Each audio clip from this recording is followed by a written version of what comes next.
guys, I just want to make a quick video to talk about kind of some of the current events and what's going on in the grappling world. It's been a wild couple weeks.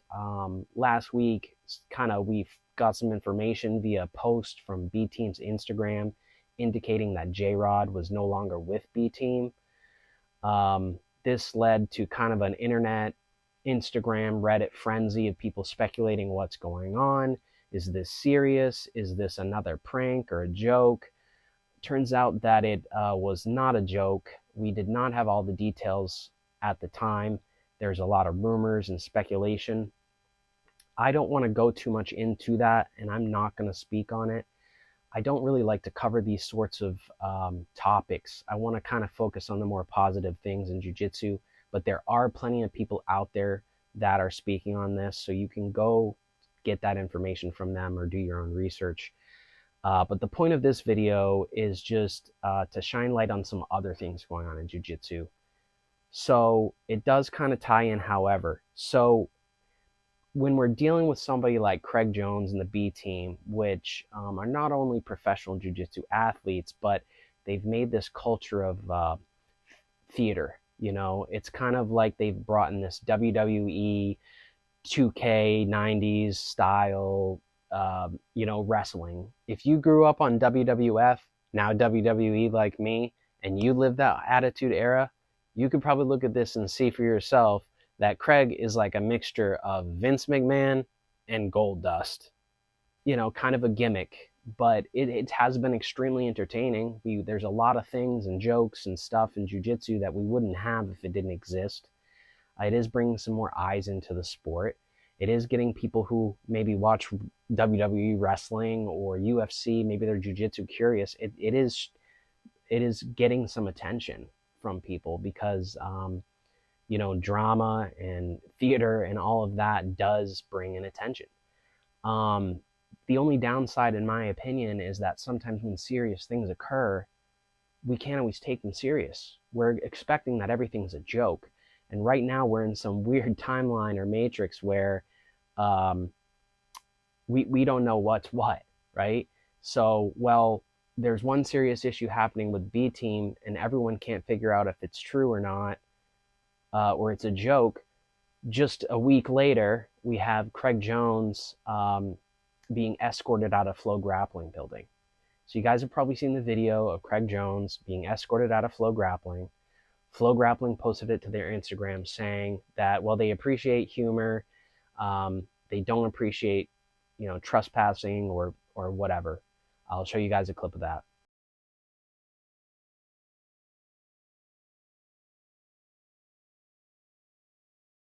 In that clip, you see Craig Jones kind of being walked out by what appears to maybe be security. To me, it felt not authentic. It looked rehearsed. It looked like a form of theater. But you normally wouldn't see that from Flograppling. They tend to stay more kind of like professional, strictly business. So when I saw that, the wheels started turning. And of course, everybody's still confused and curious about the J-Rod situation.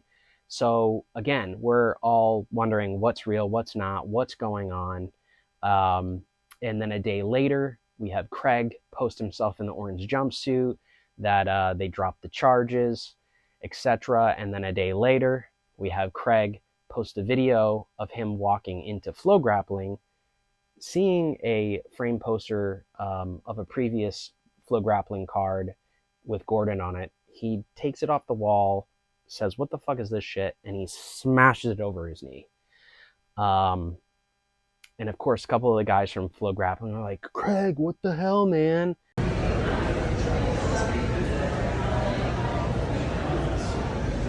What the fuck is this shit still doing up?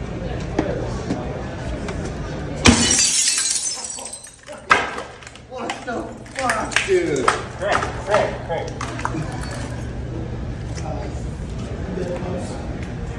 Again, it came off staged.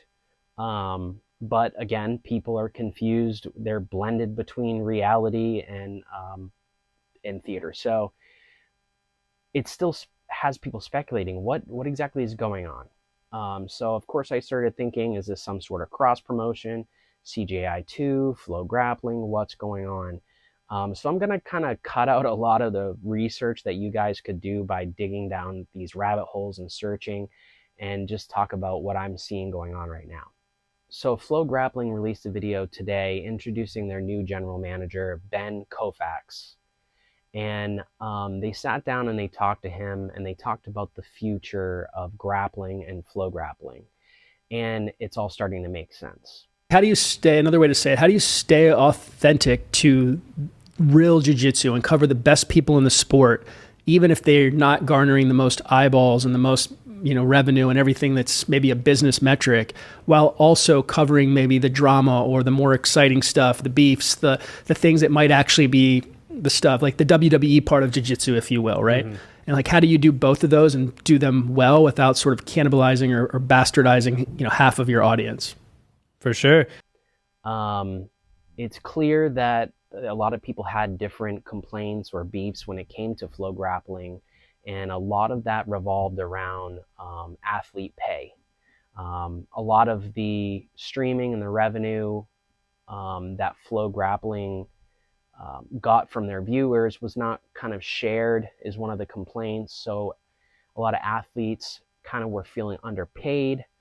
That's one of the reasons that Craig Jones did CJI, is to fight for fair athlete pay and also to compete with ADCC. It was clearly, obviously, an attack on ADCC as well. But Craig's main complaint, athlete pay. And he put it out on YouTube, free to stream.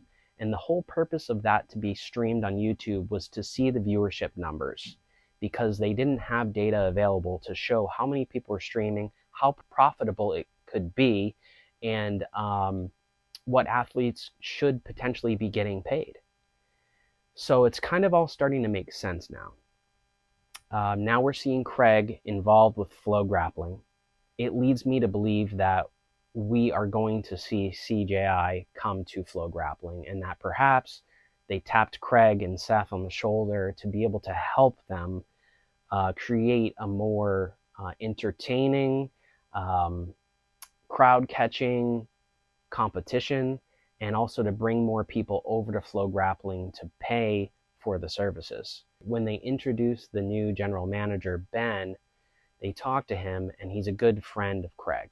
You bring in a kind of new, completely fresh dynamic of flow grappling, CJI, Craig Jones, in this modern era where Craig is kind of like the grappling kingpin at this point. Everyone's turning to Craig for a lot of stuff, where you have a close relationship with Craig. You were at CJI, right? Like, I believe you weren't there, but you were a big part of it, right? Guardian was one of the major aspects of CJI, but you have an ongoing relationship with Craig and Seth Belial, like a working relationship stuff. Craig obviously does a ton with Guardian Gym. So I just want to, I don't know, I guess like this is kind of we're entering a new era here at Flow, having you, where it's like you are this close connection with Craig and stuff. So Craig and Seth are partners, and they did CJI 1 together. Obviously, CJI was a huge hit, and, to put it all out there, I don't think because CJI was not associated with Flow last year, obviously Flow had the rights to ADCC, even if we don't have the rights to, say, PGF or EBI or,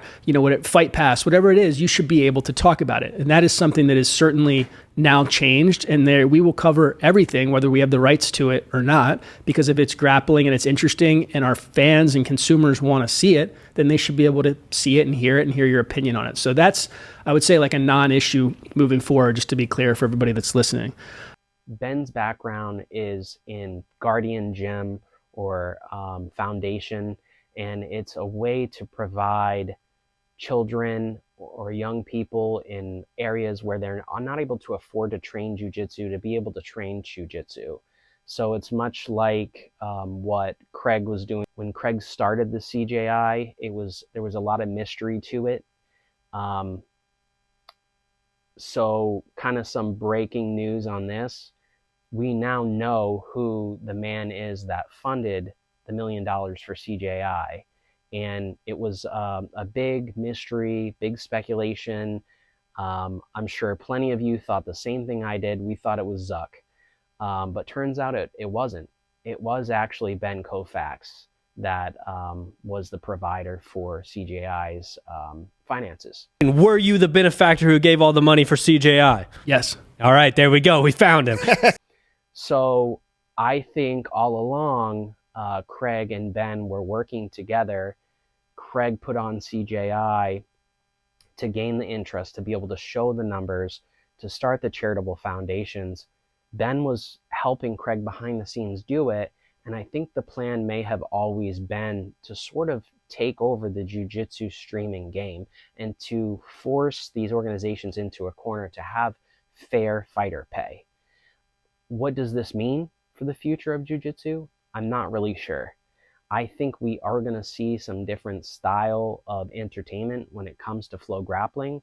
I think we're going to see a lot more of that Craig Jones style content, a lot more of that theater, and a lot more of that things, because unfortunately that is what's selling right now. That's what people want to see. That's what people are tuning in for. And if it helps the sport grow, then great. I'm all for it. But I don't want to lose the seriousness in jiu-jitsu either. I don't want it to be too convoluted where we don't even know what's real and what's a joke anymore, because some things do need to be taken seriously. And I also don't want hardworking athletes that are not performers and not comedians, but they're hardworking jiu-jitsu professional athletes, to not also get the attention they deserve because they don't perform the theatrics. But overall, I do think that this is going to be great for the sport. What we've figured out here is that Craig Jones is in some way, shape, or form a part of Flograppling now. Whether he is involved in the creative process, the marketing aspect, it's clear that they are tied. Ben explained that before being the general manager for Flograppling, he ran the Guardian Gym or Guardian Foundation, and he also had a career previously with Twitter. So he does have a nice mix of jiu-jitsu knowledge and appreciation. He's definitely a jiu-jitsu enthusiast, but he also does have some tech knowledge, some business background as well. Ben expands a little bit on his background in jiu-jitsu, where he had started training with Ralph Gracie and trained with Kurt Osiander as well. Overall, it seems like Ben is less of a competitive athlete and didn't ever see himself making it in the competition scene, but much like himself, just has a deep love, understanding, and appreciation for all things jiu-jitsu, and wants to create a better environment for the sport and wants it to grow. And he wants it to be a profitable career option for these athletes. I'm not sure what will come of this. Hopefully it's all for the best. One of the questions I want to leave you with is CJI 2. Does this mean that CJI 2 is only going to be available on Flograppling? Are we not going to be able to see CJI on YouTube for free this year? These are all questions that are left unsaid. Would you subscribe to Flograppling if you don't already, just to see CJI 2? What are your thoughts and feelings on this subject? Comment down below. I want to hear what you guys think about this. One of the concerns that I have about what's going on right now is that in the post that Craig Jones and B Team released from another athlete that trains at the gym, it kind of shined Nicky Rod in a light that was rather negative, that he didn't take certain allegations or confessions seriously and kind of really held back the process, making some of these things that occurred take over a year before J-Rod was let go from B Team. Do you think Nicky Rod is going to stay with B Team? Do you think that Craig is sort of cutting loose ends? Another question I have is, do we think that Craig acted on this so quickly over a year after these rumors and allegations started because of his involvement in Flograppling now? The timing does feel a little weird. Just last week, all of these details started coming out about J-Rod being released. And then the following week, Craig starts his marketing and campaigning with Flograppling. It does lead me to believe, from a business aspect and mindset, is Craig possibly now finally dealing with these allegations before he gets involved in a large corporation like this? It would be convenient that if you are going to get involved in something so big, you wouldn't want any things to haunt you or to carry over or to damage your legacy, reputation, or any other businesses that you're getting into. But at the same time, it also seems that Nicky was sort of thrown under the bus, and that he is the reason that nothing came of these confessions or allegations till almost a year later. Does Nicky have a future with B Team? Are the Rodriguez brothers kind of being cut out of the B Team? I don't know what's going on, but I certainly have questions. As always, thanks for watching. If you don't mind, take a quick second just to like this video, share it with a friend that might find this interesting, and please comment down below and let me know how you feel. I'd love to hear your insight because it's a two-way conversation. Because don't forget, the first rule of jiu-jitsu is you always talk about jiu-jitsu.